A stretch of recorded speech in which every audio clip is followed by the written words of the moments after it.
So, students, again, today's lecture, Dr. Anurag Rastogi is here. बच्चों, आज का जो टाइटल है वो है विस्कोसिटी.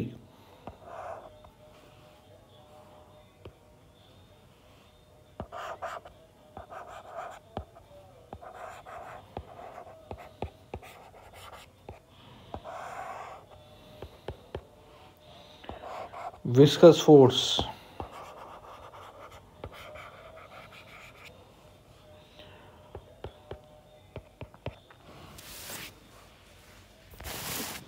डियर स्टूडेंट्स,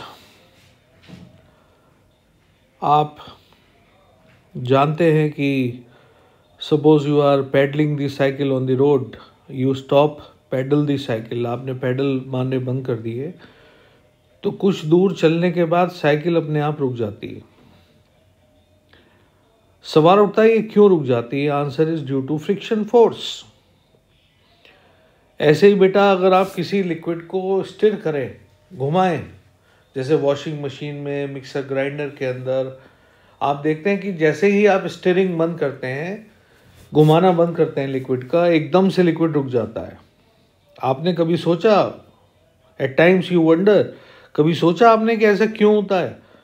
ऐसा होता है बेटा विस्कस फोर्स की वजह से. The internal friction force acting between the different layers of the liquids in contact is called viscous force, and this property of the liquid is called viscosity. I think आपको बात समझ में आ गई होगी. Internal friction force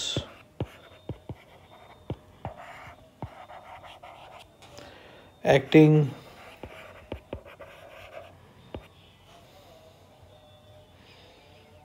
between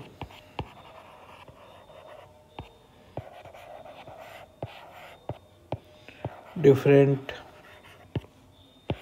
layers of liquid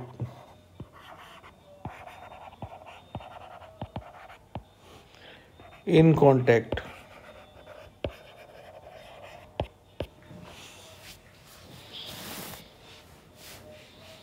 is called viscous force.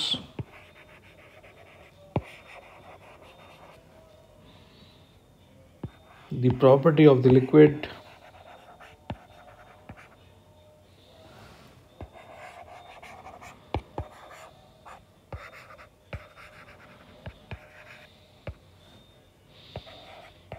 is called viscosity.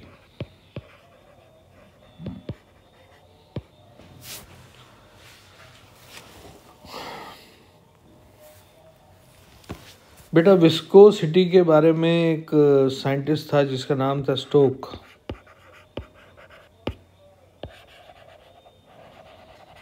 Stokes law. उसने बताया F equal to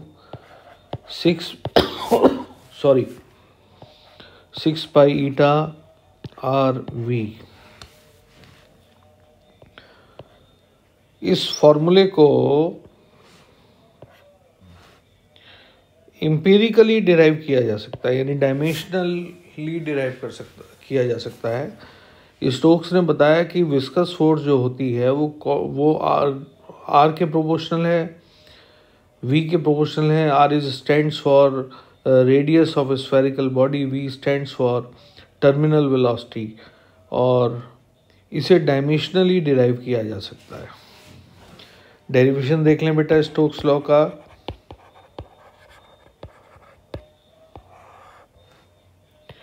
You know F proportional to eta A R power B V power C. F is equal to K eta power A R power B V power C. दोनों side पे dimensions लिखनी पड़ेंगी. MLT -2 force के लिए,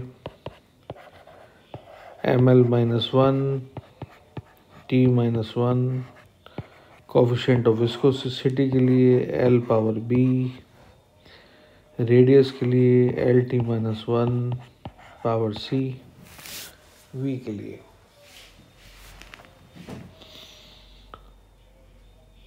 तो बेटा अब MLT-2 बराबर K M power A L power -A plus B plus C। आप जानते हैं बेटा कि ये वाली पावर ब्रैकेट की पावर से मल्टीप्लाई हो जाती है,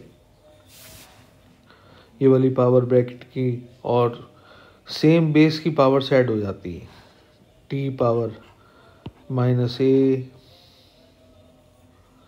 और -C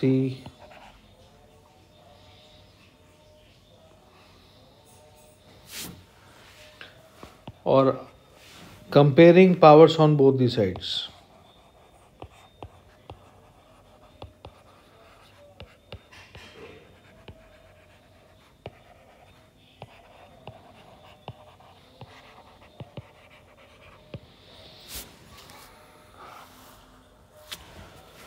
तो बेटा क्या आएगा जरा देखेगा, A पावर A = 1 आएगा, और अगर -A plus B plus C L की पावर्स को कंपेयर किया बराबर 1, और -A T की पावर को कंपेयर किया -C बराबर -2। क्योंकि A की वैल्यू 1 है तो -1 -C = -2 और -C = -1 C = 1। A1 आ गया, C1 आ गया, -1 प्लस B प्लस 1 बराबर 1। तो बेटा ये कट गया, आप देख रहे हैं, तो B भी 1 आ गया। तो कुल मिला के A 1 आ गया, B 1 आ गया, C 1 आ गया, और इन सभी वैल्यूज़ को हमने रख दिया इक्वेशन नंबर 1 में।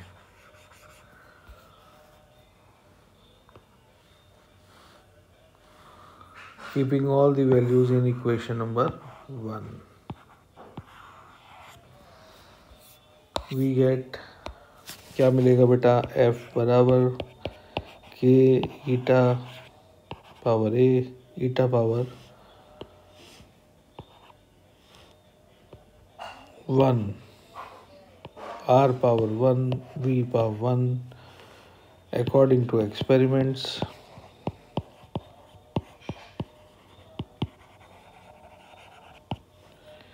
K 6 पाई के बराबर होता है। तो स्टोक्स लॉ डिराइव हो गया, क्या डिराइव हो गया, 6 पाई ईटा आर वी, जहाँ पर ईटा को कहते हैं, eta is called as coefficient of viscosity.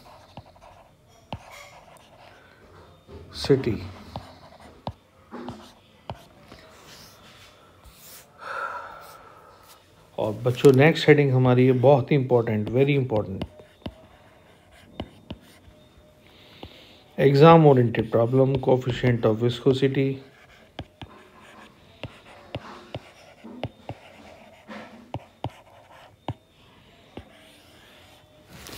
Let us consider the flow of water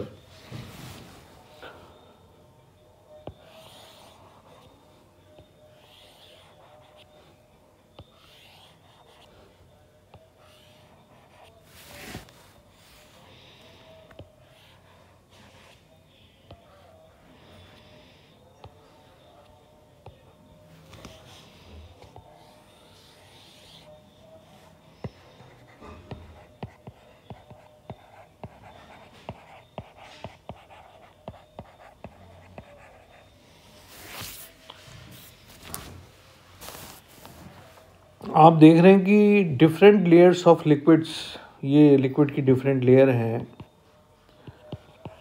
और आप देख रहे हैं कि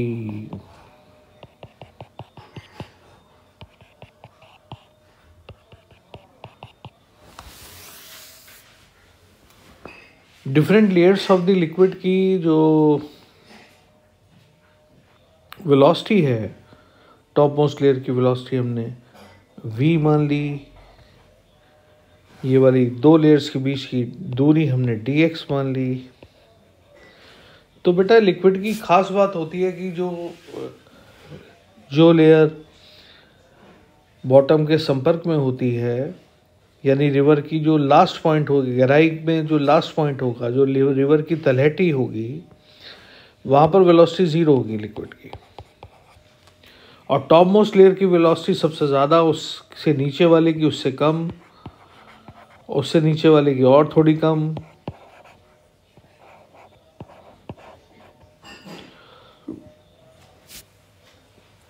तो बच्चों आप देख रहे हैं कि वेलोसिटी यहाँ पर दूरी के साथ बदल रही है।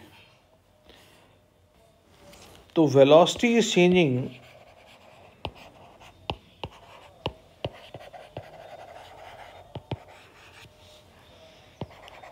with the distance. This give rise to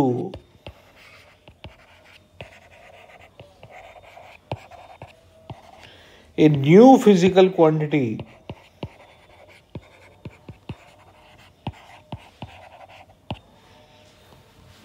called velocity gradient.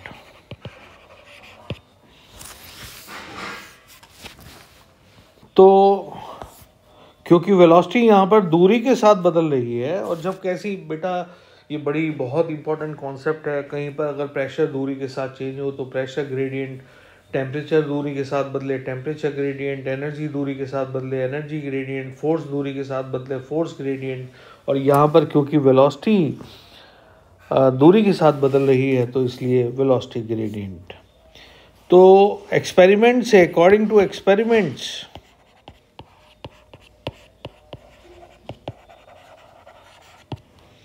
ये जो फोर्स होती है, viscous force acting between the different layers of the liquid, it is proportional to velocity gradient. It is proportional to area of contact of layers. दोनों को combine करेंगे हम तो F is equal to eta A D V upon D X आ जाएगा, where eta is coefficient of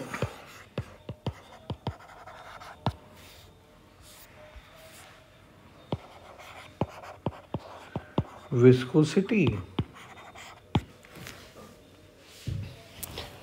अब बेटा it is the time to define coefficient of viscosity.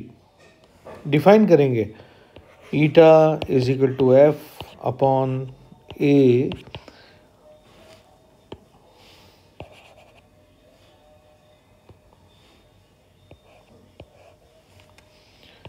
dv upon dx। तो coefficient of viscosity can be defined as viscous force acting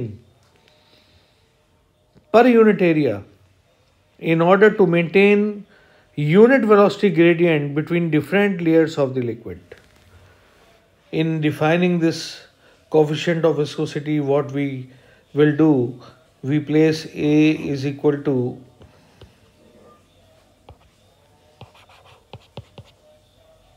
one meter square, dv upon dx is equal to 1 meter per second upon meter. So eta is equal to F.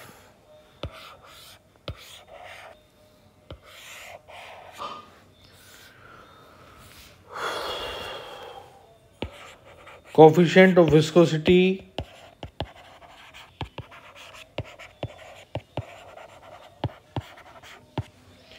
can be defined as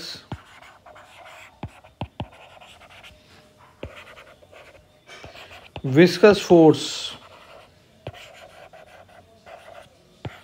F acting between layers of unit area in contact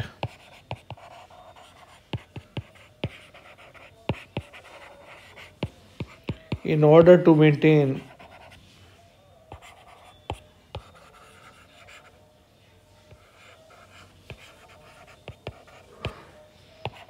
velocity gradient of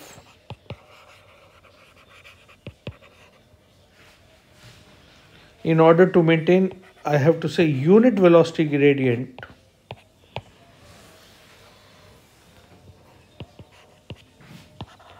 between layers in contact. बहुत important definition, very important, exam oriented. और अब define करेंगे हम unit of coefficient of viscosity, 1 poise, CGS unit है, 1 Deka poise MKS unit है। 1 poise को define करेंगे।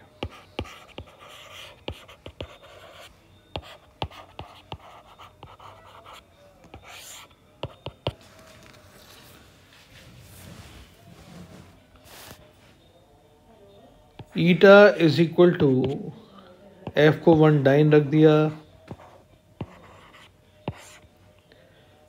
Area को 1 सेंटीमीटर स्क्वायर रख दिया, वेलोसिटी ग्रेडियंट को 1 सेंटीमीटर पर सेकेंड अपॉन सेंटीमीटर रख दिया।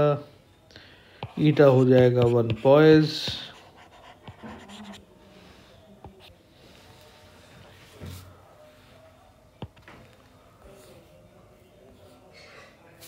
One poise can be defined as the coefficient of viscosity is said to be 1 poise when a viscous force of 1 dyne is acting between layers of 1 centimeter square area in contact in order to maintain a unit velocity gradient between them. बेटा ये तो definition 1 poise की हुई, I think आपको समझ में आ गई होगी। और definition of 1 Deka poise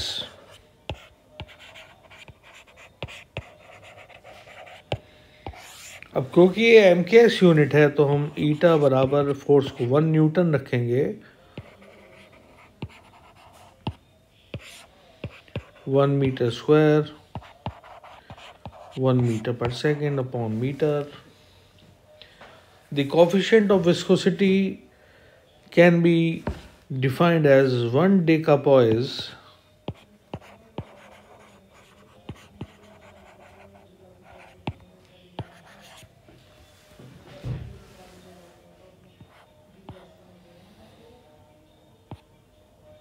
when a viscous force of 1 Newton acting between unit layers of unit area in contact in order to maintain unit velocity gradient between the different layers of the liquid. तो बेटा इसी के साथ आज का lecture संपन्न हुआ, ख़त्म हुआ। बहुत इम्पॉर्टेंट लेक्चर था। इसमें ख़ास तौर से कोफिशिएंट ऑफ विस्कोसिटी, पॉइज और डेका पॉइज, ये एग्ज़ाम ओरिएंटेड चीज़ें हैं, इन्हें ज़रूर याद करिएगा।